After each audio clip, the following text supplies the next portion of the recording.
Jangan jangan tiba-tiba kita yang maaf, 1000 maaf. Kita yang masih miskin, masih nggak punya apa-apa, lalu tiba-tiba mengambil prinsip itu, makin miskin kita, makin miskin kita.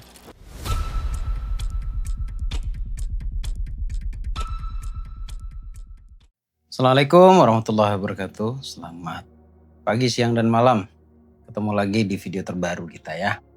Kita kali ini masih di segmen terbarunya kita, yaitu reaction. Kalimat-kalimat motivasi atau kata-kata atau video motivasi yang mungkin barangkali Anda bingung ya. Mungkin ya Anda bingung. Nah, kita jelasin di sini. Tapi akhirnya nanti suatu saat Anda akan percaya bahwa ternyata untuk urusan doa, urusan keinginan itu urusan mindset semua. Nah, kebetulan hari ini saya menemukan satu video, tapi saya nggak tahu ini siapa yang ngomong ya.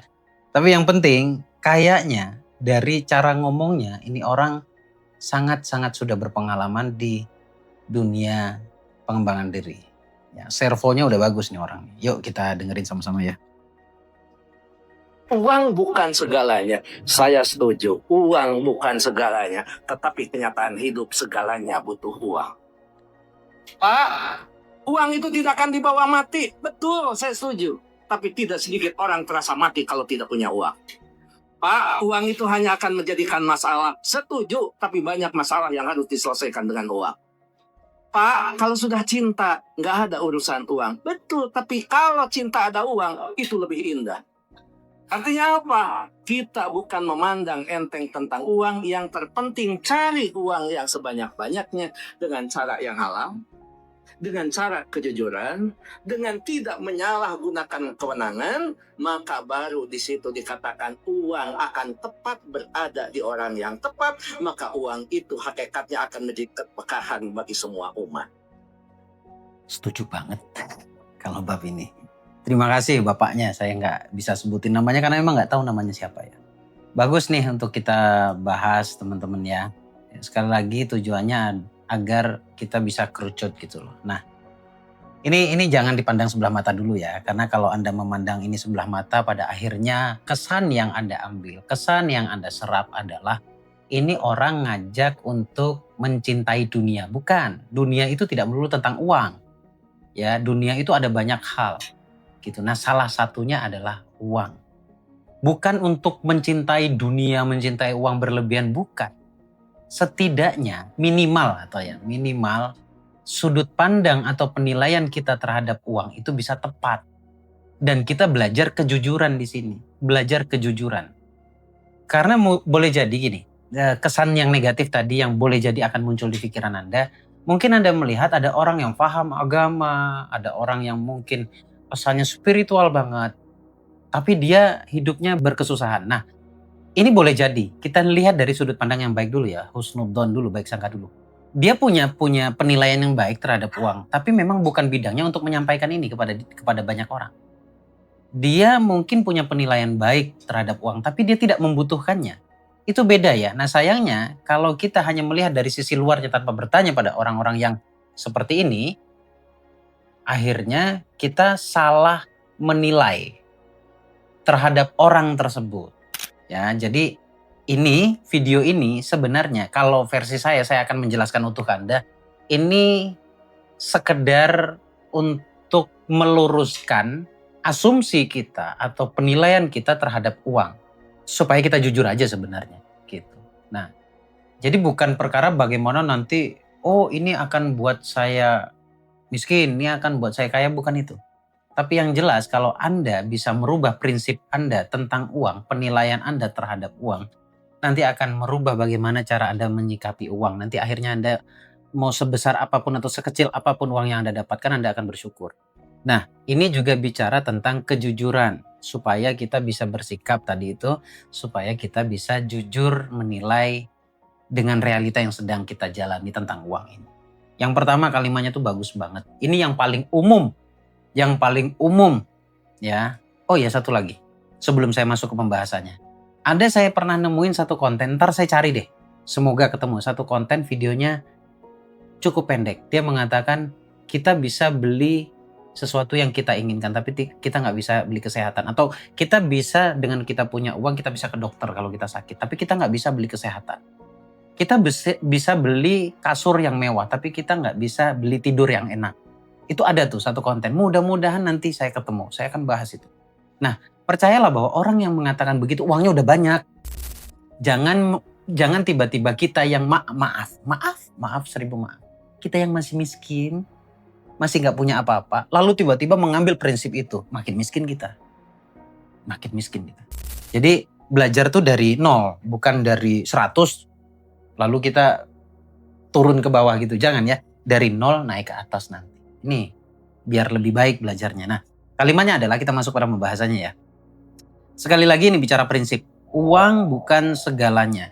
Itu Bapak itu setuju, saya pun setuju. Tapi mau tidak mau, kenyataannya segalanya sekarang pakai uang. Saya pernah ke satu pom bensin karena di perjalanan yang harusnya setahu saya nggak bayar, nggak ada tarifnya ke toilet. Tapi di situ ternyata ada tarifnya. Pipis 1.000, cuci muka 1.000, pipis 2.000, pup 3.000, mandi 5.000. Itu ada tuh tulisannya tuh. Nah kalau kita nggak punya uang gimana coba itu? Jadi nggak pipis kita, bisa pipis di mobil kita. Artinya uang sesederhana itu ternyata punya peran penting dalam hidup kita. Nah akhirnya kalau kita menganggap uang itu penting, ya berarti penilaian kita harus benar. Bukan mengatakan uang bukan segalanya. Memang saya setuju sekali lagi uang bukan segalanya. Tapi di zaman sekarang ini, segalanya butuh uang. Tuh. Uang tidak dibawa mati. Setuju, nggak mungkin peti mati kita diisi dengan duit, nggak mungkin. Itu sudah nyalahi aturan. Uang nggak dibawa mati, tapi manfaat punya uang dibawa mati. Atau kalau bapaknya bilang tidak sedikit orang terasa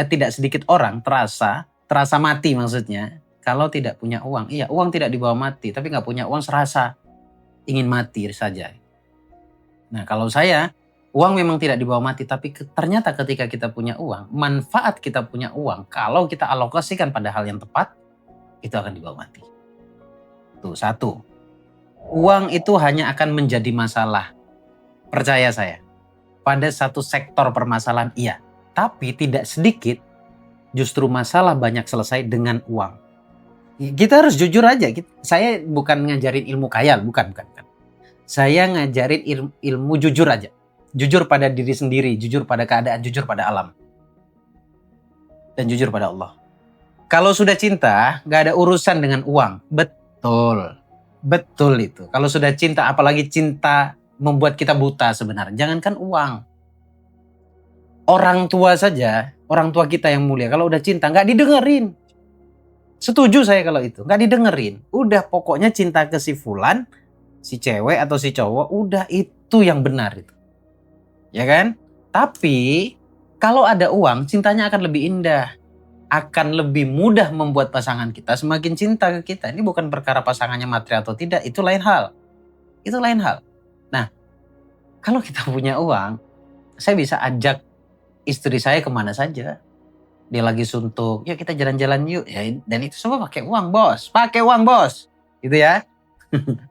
Nah, artinya di sini bukan kalimat-kalimat motivasi seperti ini, bukan kalimat-kalimat penyemangat seperti ini, lantas seketika kita asumsikan, seketika kita nilai bahwa orang yang mengatakan kalimat-kalimat seperti ini adalah orang-orang yang gila terhadap dunia. Bukan. Kita cuma mau jujur saja. Ya, coba perhatikan baik-baik. Saya ngajak Anda untuk memperhatikan ini ya. Orang yang sering mengatakan kalimat-kalimat atau stigma negatif terhadap uang, hidupnya sengsara. Tapi begitu sebaliknya, ketika ada orang yang penilaiannya terhadap uang itu bagus, kemudian dia jujur bahwa saya butuh uang, saya suka uang dan sebagainya, itu ekstrimnya begitu. Hidupnya berkelimpahan, bedanya di situ. Nggak tahu kenapa, saya tahu, mungkin Anda nggak tahu kenapa. Kalau saya tahu, tapi begitu juga ada loh satu orang atau beberapa orang, mungkin ada di circle Anda, di sekitar Anda yang mengatakan seakan-akan stigmanya pada uang negatif. Tapi kalau ditanya ke bawah sadarnya, ditanya ke hatinya, dia nggak negatif gitu. Nah, itu tipe orang yang mungkin di luar dia ngomongnya negatif, tapi dia nggak sadar. Ada lagi, mungkin ini pemuka agama nih. Saya nggak tahu kenapa dia mengatakan seperti itu.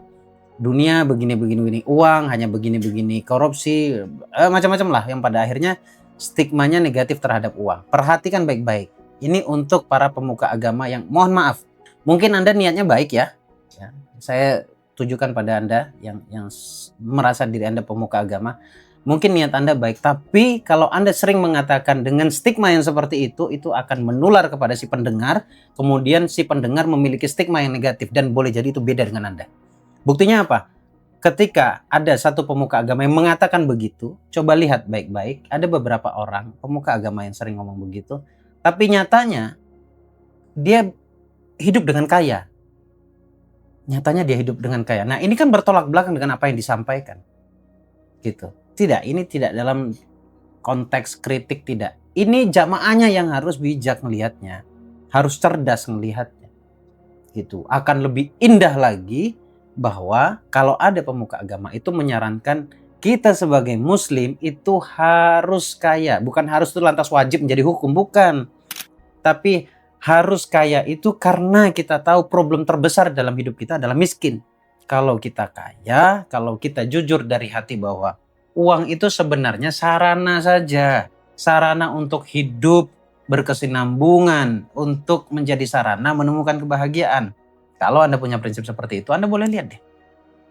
Keadaan Anda seiring berjalannya waktu, khususnya perkara rezeki, itu akan berubah dengan sendirinya.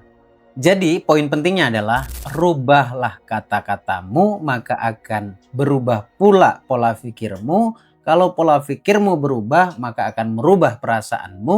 Kalau sudah perasaanmu berubah, maka akan berubah nasibmu. Poin tuh, itu poin banget. Coba nanti suatu saat saya akan jelaskan di video eksklusif lebih detail lagi. Dan by the way, buku ini adalah jawaban buat semua pertanyaan Anda tentang keberlimpahan. Mengkorelasikan antara ilmu pengembangan diri yang diributin tentang uang yang katanya gila dunia. Ini dijawab di sini dari perspektif agama tuh kayak apa sih? Bagaimana mengkolaborasikan antara doa